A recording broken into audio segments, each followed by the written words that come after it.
Welcome back. Still discussing fostering peace among political parties during campaign. It's really a topic that we need this time around, really. And we believe that what we're doing here, those of you hearing us, please change your mindset and allow peace to really reign. It should reign in our nation, Nigeria. Enough is enough. Finally, from my end now, then how do we now foster peace among political parties during campaign? What are we going to do? What do we advise them? What step do we take to ensure that during campaigns there is peace? First off, politicians need to realize and understand that you can, is when there is peace in the country that you can even actualize your ambitions. If you have an ambition to be president or governor or whatever, it is when there is peace in the land that you can become whatever you want to be. Ukraine, for instance, has been at war with Russia since February. You're not, nobody will talk about even development. Going to school, Nigerian children who are there have all run back home. Yes. And are taking their lectures, taking their lectures online. They can't go back there. So if you want to actualize your ambitions, which is good, ambition is good. Pursue peace. Pursue peace. Yes. Follow it. Yes. Make sure that there is peace. It is your duty as a politician to talk to your members and say, look, I want to become this. But like one of our former presidents said, look, his ambition, his aspiration is not worth the life of any person. Yes. So that should be the guiding principle for all our politicians. Because today it's being celebrated all over the world for that single statement. Yes. And the action he took. So, first off, our politicians need to talk to their members. Yes. That's where it starts from. That's where it starts from. And do everything possible to ensure that there is peace. Number two, the security agencies. You know, you're not there, you're serving the government of the day, but beyond that, your bigger responsibility is to ensure that there is peace in the land. Yes. All over. Not doing the bidding. Properties. Yes, not doing the bidding of whoever is the set man there. No. Because the primary duty of government is security and the welfare of its citizens. So everything has to be done to achieve that. So the security agencies need to also play their part. And INEC should also ensure, because they have a duty, big role to play. Yes. INEC must be transparent. And be independent as they are called. As they are called. They should not support any party whatsoever. So do that. INEC must be independent, must be transparent. Let all that they are doing be clear for all. You see, where we have issues is it's not just even at on the day of election. There are a whole lot of things, from who is appointed as resident electoral commissioner of a state. There can be manipulations there, all kinds of things. At the point where the results are being collated, there are all kinds of things there. So everyone, we all need to speak to ourselves.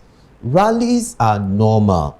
Allow peace to reign. Do your own campaign. Let it not be attacking persons. Yes. You know, attacking this person because of this or that. Let the rallies, let the conversations be issue-based. Discuss issues. How can we move the country forward? This is what my party is going to offer you. This is our manifesto. Do it and let the electorate make up their mind on what to do. Are they going to support you? Are they not going to support you? Also, to add it all, there is two politicians should stop hiring these people to go and disturb, the rally going on. They shouldn't. I don't like to use the word hoodlums, because they are human beings. They are those boys are given birth by a woman like myself or by women like me. So I don't really like to use that word hoodlums. So they should stop hiring people to disturb any other party campaign. They all have equal right to campaign. That's anywhere in the country. Whether it's a ruling party or not ruling party, they have right to campaign. We're all Nigerians. Yeah. They should stop all this hiring people to go and disturb them and do so many other things. Please, let us, those of you who are being hired, say no. It's high time for you to say no to evil. You can't continue like that. You can't continue. We'll take a break, and when we come back, enter question and answer session. Vivid View. Say and do it. My name is Olaomi, and my question goes thus. What are the parameters for identifying credible leaders? I'm Bridget. My question goes thus. What do we do for the youth to stand for their rights and truth? My name is Durin. My question is, what are the roles as a youth to play during political campaign in order to make peace to reign?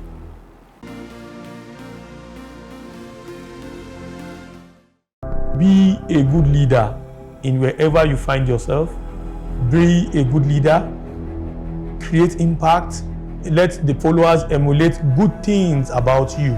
And then, once you do that, you are showing example to your followers, and Nigeria is getting positive to it. Thank you very much.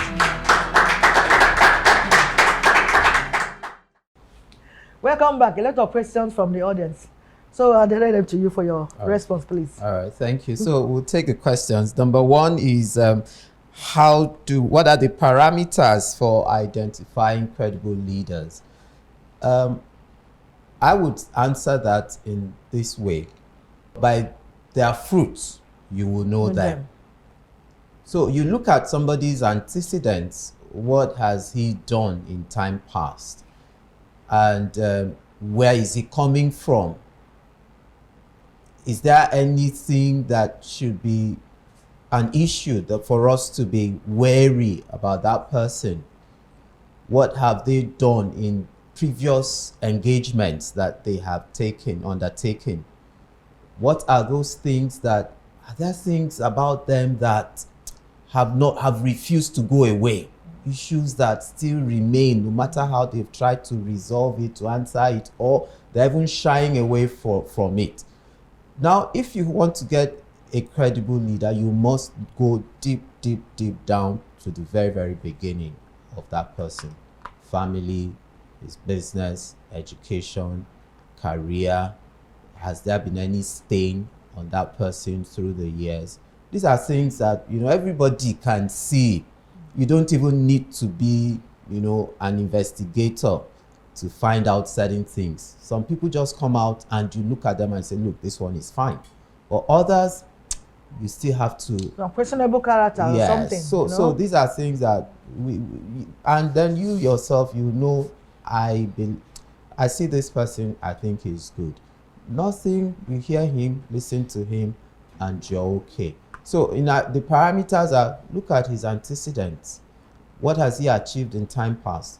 Are there things about him that are not, that still make people uncomfortable? Mm-hmm. So these things, by the time you begin to expatiate on them, it will tell you... Family he came from, his upbringing and all that. These are things we actually check. Yes. And you can check them by asking questions physically. You can also check through their CVs or through their internet to know about them. And then be able to say, okay, because of this, because of that, I will cast my vote to so and so person. Not just anyhow, because it's my party member, or because it's this, or because it's my religion, or because it's my tribe. No. That's what we are trying to kill now. We want to kill it completely. That you don't vote because of party, because of religion. You don't cast your vote because of ethnicity. Just cast your vote on what the person you feel the person can offer. That's it. And if you do that, the Nigeria will be good for all of us to live in. Okay, thank you, ma'am. Thank you, ma'am. Yes, number 2 question is, what are the role, or how can youths stand up for their rights in this dispensation, considering what is happening where we are now as a country? You find that the youths are now having, before, those in power would not reckon with the youths, but they're becoming a force to be reckoned with now. That's true. And the youth also need to realize the power that is in their hands at the moment, and you know that there is strength in number, and the youth make up more than 80% of the population of this country. So the youth has a lot of power in their hands, but that power is still latent. It's inwards. They need to bring it to bear in the social life, in the economic life, in the political life of this country. So how do we, now if you don't know your rights, somewhere in the Bible it says that the one that is in honor and does not know it is like the beasts that perish. So if you are a man who is in honor, you are maybe to inherit an estate and you don't know and you are laboring for peanuts, you are not any better than those who are begging. Exactly. So number one, the youth need to understand what their rights are. Fight for it. Demand for it. The world never gives you anything free. You must fight for it.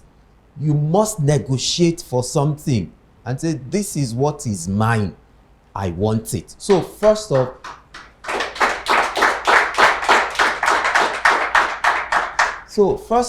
demand for your rights, but you need to know what your rights are. Fight for it does not mean by violence. No. No, that's what you mean. No, that's negotiate. not what you negotiate. You take your position and firmly and say, look, this is what I am insisting on because it belongs to me. Yes. Your I future. We're demand talking about it. here. I demand for it. Yeah. All right.